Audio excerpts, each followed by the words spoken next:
2012년 6월 초록창 지식인에 올라온 글 하나. 여자친구 생주의라서 이사일을 준비 중인데요. 라조육 이사일을 해볼까 합니다. 뭐야 이게? 뭔 소리야? 생주의를 한다고? 생주의? 생일 파티를 뭐 준비하는 거야? 이사이는 뭐야? 자, 더 들어보시죠. 워낙에 라조육도 즐겨 듣는 친구고 제 차에서도 BGM으로 항상 틀어놓고 데이트를 하거든요. 라조육이 음악이에요? 라조육을 즐겨 들어? 라조육, 이사이, 생주의 등 다소 난해하고 낯선 단어를 사용한 글. 그런데 이 글에 답변들이 달렸는데요. 저는 라조육 우정국이라는 곳을 꾸준히 이용하고 있습니다. 라조육 기만 CMBD로서 더 빛을 발하는 것 같더라고요. 해보시면 아마 만족하실 겁니다. 이렇게 답변마저도 알 수 없는 단어들로 도배가 되어 있었는데요. 야 이게 뭔 소리야? 자, 이렇게 암호로 가득한 이 글들이 인터넷에 퍼지자 누리꾼들은 이 글을 분석하기 위해 눈에 불을 켰고요. 그때 나온 의미심장한 분석. 이거 인육 거래 접선 암호글 같은데요? 뭐라고? 말도 안 돼. 아니 이걸 어떻게 해석했는데 그런 결론이 나와요? 자, 우선 라조육은 고기 육자를 뜻하는 거고요. 여자친구 생주의란 단어를 거꾸로 보면 이주생 여자친구, 즉 이주가 된 여자아이로 해석. 이 추측에 따르면 이주된 여자아기를 준비 중이다. 즉 인육을 구하려고 한다라는 말이에요. 아, 그럼 BGM은 뭐야? 자, BGM을 거꾸로 하면 MGB, 옛 소련 경찰의 약자라고 하는데요. 즉, 경찰을 항상 조심하라는 뜻. 답변에서 말한 라조육, 기만, CMBD, 이 알 수 없는 알파벳은요, 가슴, 장기 등 신체 부위를 뜻하는 은어라는 거죠. 그래서 이 지식인글과 답변이 인육 매매 정황이라는 충격적인 주장이 마구 쏟아졌는데요. 이건 뭐 너무 무서운 말인데? 그러니까 추측이라 해도 너무 무서운 추측이네요. 인육 거래를 왜 합니까, 갑자기? 그런데 일명 라조육 이사이 괴담이 더 이슈가 된 이유는 2012년 4월 대한민국을 충격에 빠뜨린 엽기적인 토막 살인 사건, 오원춘 사건 기억하시죠? 네. 기억나죠, 오원춘? 인육 거래다라는 추측이 굉장히 많이 쏟아졌었잖아요. 시기적으로도. 네. 그 사건 바로 2달 뒤에 이런 의미심장한 글이 올라와 더 공포심이 조성될 수밖에 없었던 겁니다. 이거 무섭다 진짜. 이거 그냥 괴담이기만 했으면 좋겠네요. 남양 특집 2탄 절대 뒤를 돌아보지 마. 도시괴담 19 4위 공개합니다. 죽은 사람의 영혼이 깃든 개. 1990년 일본 도쿄. 한 남자가 밤늦게 고속도로를 달리고 있었는데요. 그런데 차창 밖으로 뭔가가 보일 듯 말 듯 하는 게 자꾸만 신경이 쓰이는 겁니다. 그래서 남자가 창문을 열어 주변을 둘러보는데 어이 깜짝이야. 왜 그래? 개가 쫓아오고 있었습니다. 그냥 개가 아니고요. 사람의 얼굴을 한 인면견이 희죽 웃으면서 자동차를 쫓아오고 있었던 겁니다. 더 등골이 쭈뼛 서는 건 대체 어떻게 쫓아오는 거야? 지금 시속 100km인데 말이야! 나 소름 돋아 지금. 너무 무서워. 평범한 개라면 시속 100km로 달리는 차를 절대 쫓아올 수가 없겠죠. 대체 그 개의 정체는 뭘까요? 소문을 넘어 목격자까지 속출을 하게 되자 인면견의 실체를 파헤치기 위해서 당시의 일본 모 방송에서도 목격자를 수문할 정도로 괴담은 급속도로 퍼져나갔습니다. 그런데 2010년 도쿄 카마타의 주택가에서 촬영된 CCTV 화면인데요. 어머. 무언가 슬그머니 등장을 합니다. 저거. 저기 있네. 눈, 코, 입까지 뚜렷한 사람의 얼굴, 인면견입니다. 헐. 이게 개라고? CCTV 사진을 본 일본 누리꾼들 사이에서는요. 얼마 전 이 동네에서 실종된 사람 아니야? 일본의 몇몇 심령학자들과 사람들의 주장에 따르면요. 인면견은 억울하게 죽은 사람의 영혼이 근처에 있던 개들에게 깃든 겁니다. 아닙니다. 인면견은 대학 실험실에서 탈출한 개입니다. 유전자 조작에 실패한 개예요. 이렇게 인면견의 정체를 두고 여러 가지 추측들이 난무했는데요. 하지만 이 CCTV 속 인면견의 정체는 끝내 밝혀지지 않았습니다. 만약 여러분이 인면견을 만난다면 어떻게 하시겠습니까? 자, 이제 세계 특종만을 남겨두고 있는데요. 전 기자 대 한 기자, 남녀 특집 2탄. 자, 절대 뒤를 돌아보지 마, 도시괴담 19. 자, 헤드라인부터 한번 만나보도록 하죠.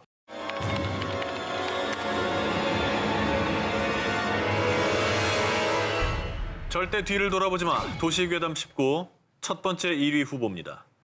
2009년 너튜브에서 화제가 된 영상이 있습니다. 아, 기분 나빠. 아니 뭐야 이게? 저렇게 왜 그래? 아니 저게 뭐야? 노래를 부르는 마네킹. 이뿐만이 아니라 고개와 손도 좌우로 움직이고요. 어떨 땐 정말 사람처럼 다리를 꼰치 앉아있기도 합니다. 그런데 말입니다. 얼마 뒤 흉흉한 괴담이 돌았습니다. 이 영상을 만든 사람은 연쇄 살인마다. 어머 무슨 소리예요? 아니, 마네킹이랑 연쇄살인이 무슨 상관이에요? 소문에 의하면 연쇄 살인마가 여성들을 납치한 뒤 피해자의 옷을 벗겨 마네킹에 입힌 거라고 합니다. 저게 이제 피해자들의 옷이라는 거죠? 그렇습니다. 심지어 이 연쇄 살인마는 피해자들을 산채로 땅에 묻었는데 헐. 피해자들을 생매장한 곳은 영상 속에서 뜬금없이 나오는 미스터리한 곳, 집 뒷마당. 저 집은 연쇄 살인마의 집이라는 거죠. 그래서 연쇄 살인마는 땅속에 생매장한 피해자들의 비명이 새어나올 때마다 마네킹에서 노래가 흘러나오도록 했다는 거죠. 그런데 말입니다. 누리꾼들의 추적으로 이 영상을 만든 사람의 정체가 밝혀졌는데요. 그는 바로 존 버저론이라는 남성이었습니다. 그런데 더 반전은 그는 괴담처럼 살인을 저지른 범죄자가 아닌 노래 부르는 프로그램인 보컬로이드 로봇을 만드는 제작자였습니다. 에이, 에이, 진짜. 몇 해 전에 홍보용으로 만든 건데 사람을. 2009년에 다른 유저가 재업로드하면서 괴담이 양산된 거라고 합니다. 그런데 사실을 알게 된 이들은 알고 봐도 무섭다, 자꾸 노래하는 모습이 맴돈다 라며 여전히 노래하는 마네킹 후유증을 앓고 있다고 합니다. 절대 뒤를 돌아보지 마. 도시괴담 19 두 번째 1위 후보 발표합니다. 두 기자님들 혹시 손등박수 아십니까? 들어보셨어요? 박수를 이렇게 친다는 겁니까? 네, 손등박수. 이렇게? 뭐 이렇게 힘들게 살아요? 둘 다 잘하네. 이게 안 돼야 뭐야? 사람이야? 잘하는데 왜 비웃어? 뭔데 이게? 잘못된 거야? 일본에서는 이 손등박수를 심상치 않게 생각한다고 합니다. 일본 여성 아이돌 그룹 노기자카 46의 멤버 호리 미오나는 겁쟁이한테 하면 안 되는 행동으로 손등박수를 꼽기도 했는데요.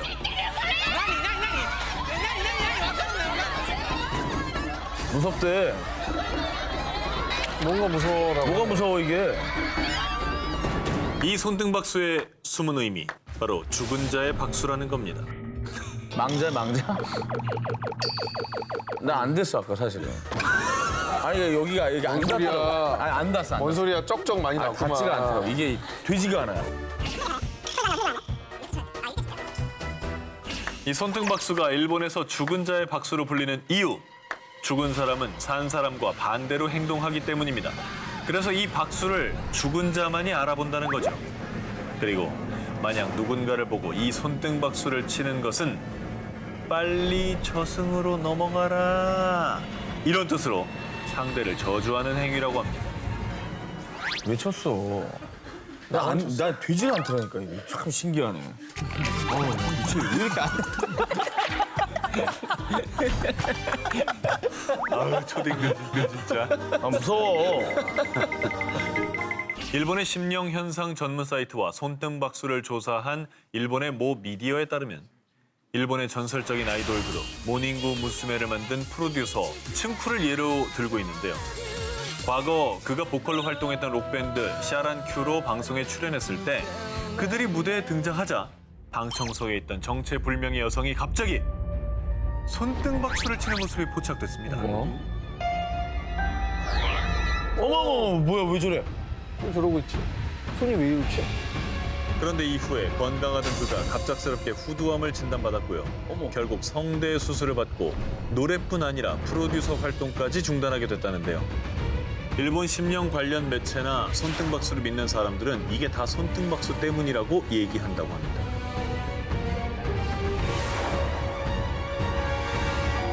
그러면 저의 1위 후보 갑니다.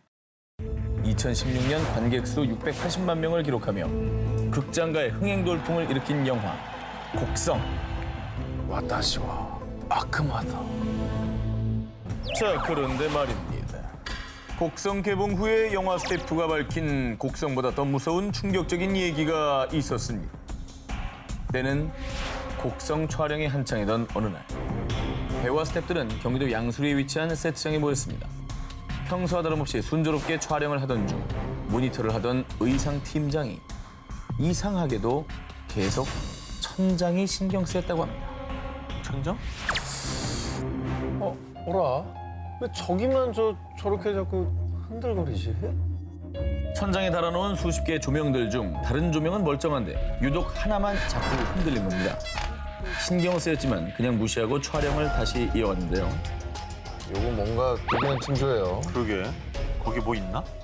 이번엔 극중에 효진 역의 아역 배우 김환희 양이 한밤중에 경기를 일으키는 장면을 찍고 있던 바로 그때 뭐야?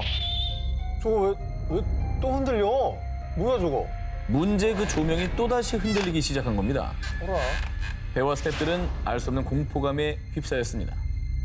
계속되는 기이한 현상에 촬영 현장 사진을 찍던 기사님이 조심스럽게 조명 타워로 올라가 이 카메라잖아. 계속 찍어. 근데 거기에 사람 형체가 나와. 의문의 남성이 찍혀 있죠. 헐.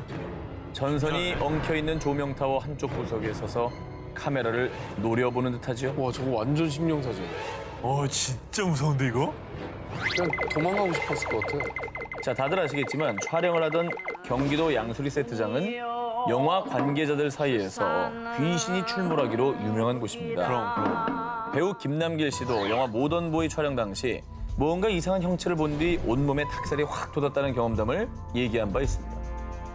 배우 송지효 씨 역시 여고괴담 촬영차 양수리 세트장 인근 숙소에서 머물던 중 밤새 벽 두드리는 의문의 소리 때문에 공포에 떨었다고 합니다.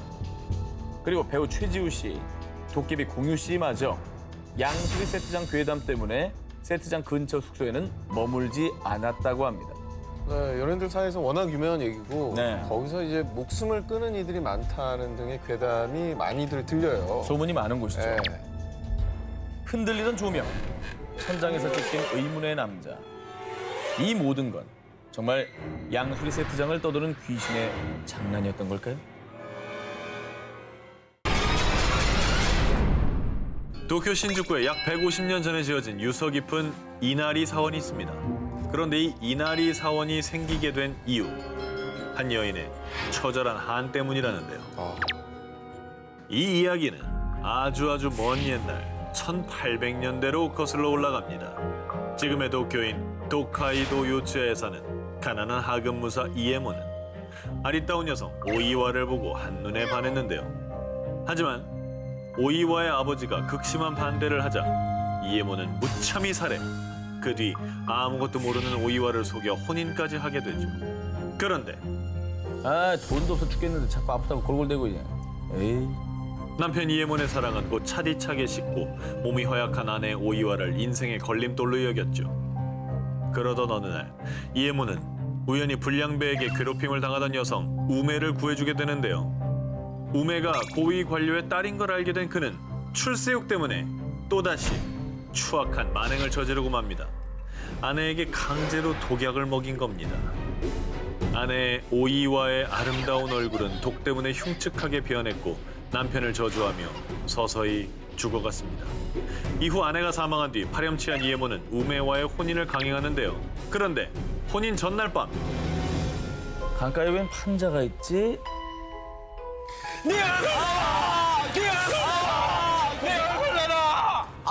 얘 털 뽑혔어. 공포 특집이잖아. 진짜 뽑았어. 와, 피 안 나나? 한 3개를 팍 뽑았어.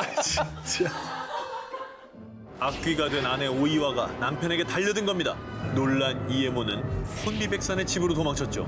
그런데 이번엔 쥐떼들이 달려들었습니다. 그리고 천장에서 들린 목소리. 여보 나야. 야 이쁘지? 결국 이에모는 미치광이가 되어 뭔가에 홀린 듯 신부인 우메와 장인마저 살해하고 어머. 그 역시 비참한 최후를 맞이했다고 합니다. 이 이야기는 사건이 일어난 곳 요츠야의 이름을 따서 요츠야 괴담이라고 불리게 됐고요. 이후 사람들은 악귀가 된 오이와의 원혼을 달래기 위해 이나리 사원을 지은 거라고 합니다. 남양 특집 2탄 절대 뒤를 돌아보지 마. 도시괴담 19, 10위 공개합니다. 1번 빨간 팝업창 괴담. 인터넷 서핑을 하다 보면 갑자기 화면에 딱 뜨는 게 있죠. 바로 팝업창. 그런데 아무리 끄고 또 꺼도 꺼지지 않는 팝업창이 있다면 이런 거는 대부분 가끔쯤 이제 어둠의 경로 19금 사이트에 접속해서 를 나오죠. 찾을 때 발생하는 거 아닙니까? 그런데 말입니다. 일본에는 이 팝업창에 얽힌 한 괴담이 있다고 하는데요. 방과 후 친구와 집에 가던 A군은 친구 B군으로부터 묘한 이야기를 듣게 됩니다. 절대로 안 꺼지는 팝업창이 있는데 그걸 본 사람은 죽는데. 에이 그런 게 어딨어. 친구의 이야기를 대수롭지 않게 여겼던 A군. 집으로 돌아가 평소처럼 컴퓨터를 하고 있었습니다. 그런데 갑자기 컴퓨터 화면에 뜬 정체불명의 팝업창. 새빨간 창에 당신은 좋아합니까? 라는 알 수 없는 내용의 문장이 적혀 있었는데요. 어라? 이거 왜 안 꺼져?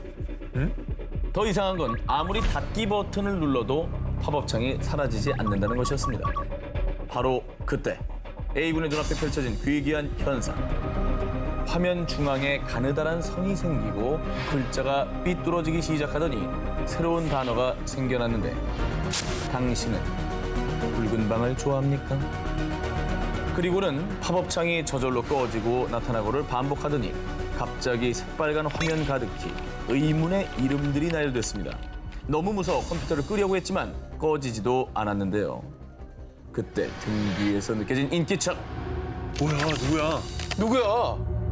한편 그 다음 날 친구 A군이 학교에 나오지 않아 B군이 친구의 집을 찾았는데요. 충격적이게도 친구는 사망한 상태였어요. 친구의 방은 온통 피로 흥건했죠. 게다가 죽은 소년의 컴퓨터가 켜져 있었는데 그곳에는 정체불명의 이름들이 적혀 있었습니다. 그런데 화면을 유심히 살펴보던 B군은 그 자리에서 굳어버렸습니다. 그 이름들 끝! 가장 마지막에 있던 이름이 바로 죽은 친구 A군의 이름이었던 거죠. 연쇄살인인 거예요, 그러면? 일본 학생들 사이에서 도는 아주 무시무시한 빨간 팝업창 괴담이었습니다. 아이들, 아니 부모님을 더 공포에 떨게 한 무시무시한 괴담이 있었습니다. 할로윈 때 아이들에게 주는 사탕에 누군가 면도칼, 바늘 같은 위험한 물체를 넣는다는 것. 이건 너무 나쁜 얘기인데? 너무 악랄하다. 심지어는 생명에 치명적인 독까지 묻혀 사탕을 먹는 아이들이 죽을 뻔했다는 겁니다. 아니 애들 먹는 걸 뭐 하는 짓이에요? 그런데 말입니다. 이 할로윈 괴담이 더 퍼진 이유가 있습니다. 아이들 사탕에 독을 넣었다는 괴담이 실제로 있었던 실화이기 때문입니다. 실화야 이게. 100% 괴담은 아니었고. 1974년 미국 텍사스주 8살 꼬마 티모시는 할로윈을 맞아 잔뜩 들떠 있었습니다. 아빠, 저 친구들하고 사탕 받으러 갔다 올게요. 그래. 이건 아빠가 만든 거니까 가져가서 친구들이랑 꼭 나눠 먹으렴. 티모시는 아빠가 준 사탕을 친구들에게 나눠주고 함께 이웃집을 찾아다녔습니다. 그리고 그날 저녁 티모시는 잔뜩 쌓인 사탕들을 마음껏 먹었죠. 그런데 갑자기 구토를 하며 경련을 일으키더니 결국 사망하고만 티모시. 이후 경찰은 티모시의 사망 원인을 밝히기 위해 부검을 했는데요. 놀랍게도 티모시를 사망에 이르게 한 건 사탕에 들어있던 청산가리. 누가 청산가리를 부담했어? 그런데 더욱더 충격적인 건 청산가리가 든 사탕은 아빠 로날드 오브라인이 준 사탕이었습니다. 아빠가 줬다고 그거를?